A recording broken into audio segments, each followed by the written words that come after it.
I think this is 5 kilos. Kadawat na may ingon ani, food packs yung Bagyong Odette. This is rice and canned goods. Full pack good food ang box.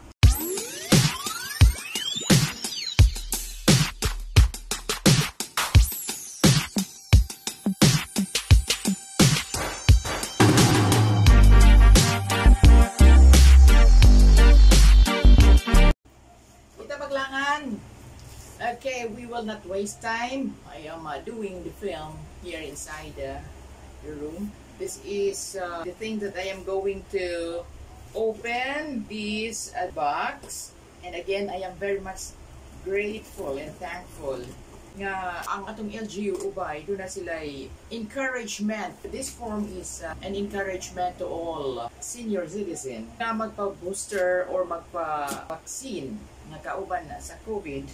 So kung sa nga klase sa vaccine, katong first and second dose niya sa booster.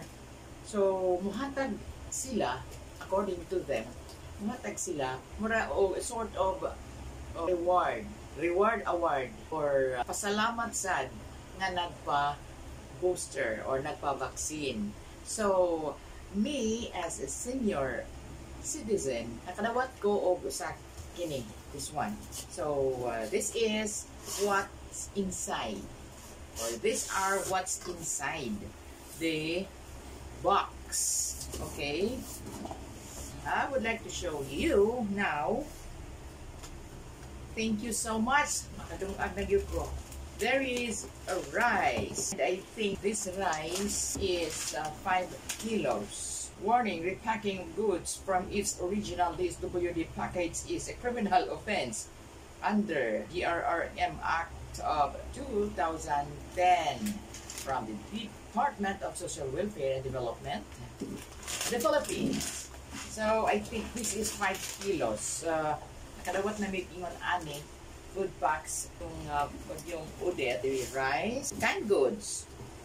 Full pack good food ang box. Puno ang box. Dako ni tabang. This is a big help to our daily needs. Especially we eat rice. White rice. Anindot rabang klasehas rice. Rag mimis. And there is a tuna.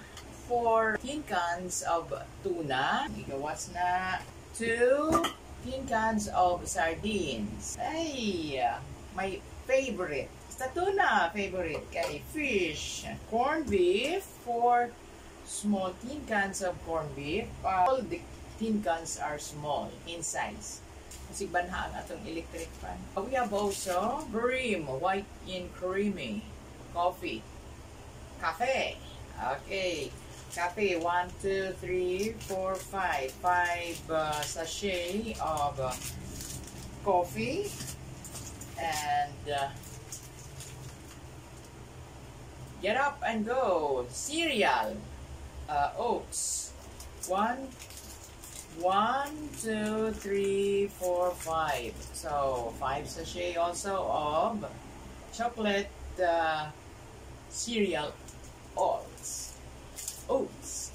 So wala nang laman pero ang dami. Okay, so ilang araw na kami hindi pwedeng hindi na mamalingki. May ulam na. Okay. At itong mga ulam na to ay madaling gamitin natin sa kusina. Okay. And my favorite also. So again, okay, this is the food pack that was given to me after my second dose of my booster. And this was given by the LGU Ubay, particularly RHU1, who conducted the vaccinations. They have already scheduled date and time when they will be in the public market. Thank you so much, and so much for that. It's bye-bye time. Thank you so much for watching, mga ka-friendship, and I hope dili mo kapuyon sa suporta sa ako nga channel, Virginia's channel, sa ako nga mga subscribers, supporters, and everybody na nag-support sa akong channel. Thank you so much for watching. For those who are new, ay alam niyo na kung ano ang gagawin ninyo. Matik na yan. Watch and then like and then comment and then pindot na di subscribe. Pindot na para ma-change ang color. Pindot na din sa notification bell para pag may bago tayong upload, hindi kayo mahuhuli. Okay, so mga ka-friendship, papush na!